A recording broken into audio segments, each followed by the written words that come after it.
ধারাভাষ্যক কক্ষ থেকে ইন্ডিয়ান ধারাভাষ্যক এবং তামিম ইকবাল কিছু একটা বলছিলেন, আর সেটি হচ্ছে কি খেলার মধ্যে বৃষ্টি চলে এসেছে আর আজকে আর খেলা হবে না। আর তাই দেখে পুরো অবাক হয়ে গেছে ইন্ডিয়ান ক্রিকেট এবং মুশফিকুর রহিম। ইশারা দিয়ে বলছিল চল মাঠের বাইরে, বৃষ্টিতে ভিজে যাবো, আজকের খেলা হবে না। প্রিয় দর্শক, আজ দ্বিতীয় দিনও বাংলাদেশ বনাম ইন্ডিয়া ম্যাচ গড়ায়নি। বৃষ্টির কারণে আজ স্থগিত আছে বাংলাদেশ বনাম ইন্ডিয়া টেস্ট ম্যাচ।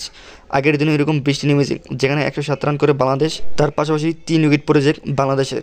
আর এখানে রয়ে গেছে সংখ্যা, যেখানে একটি বোকামি করেছে ইন্ডিয়া, আগে তারা ব্যাটিং নেয়নি, পরে বোলিং নিয়ে গেছে। আর তাই তো এরকম একটি সুবিধা পেয়েছে টিম বাংলাদেশ।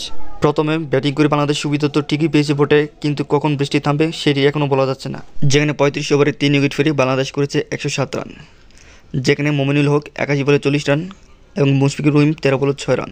যেখানে প্রথমে ওপেনিং করতে জাকির হাসান করে 24 বলে 0 রান, এরপর সাদমান ইসলাম 36 বলে 24 রান, আর ক্যাপ্টেন শান্ত করেন 57 বলে 31 রান, মুশফিক 13 বলে 6 এবং মমিনুল 81 বলে 40। আর এতে থেমে যায় বৃষ্টির কারণে বাংলাদেশের এই টেস্ট ম্যাচ, যেখানে ইন্ডিয়ার জয়ের পার্সেন্ট 37%, ড্রর সম্ভাবনা 62% এবং শুধুমাত্র 1% জয়ের লক্ষ্য বাংলাদেশের। আর তো কখন বৃষ্টি শেষ হবে সেই অপেক্ষায় রয়েছে টাইগাররা। যদি বৃষ্টি শেষ হয় তাহলে নেমে যাবে 107 রান, আবার স্টার্ট করে দেবে খেলা। তো প্রিয় দর্শক, আজ বাংলাদেশ কি ঘুরে দাঁড়াতে পারবে যদি বৃষ্টি শেষ হয়? কী মনে হয় কমেন্ট করুন কমেন্ট বক্সে। সবাই ভালো থাকবেন, সুস্থ থাকবেন, টেক কেয়ার, টেক লাভ।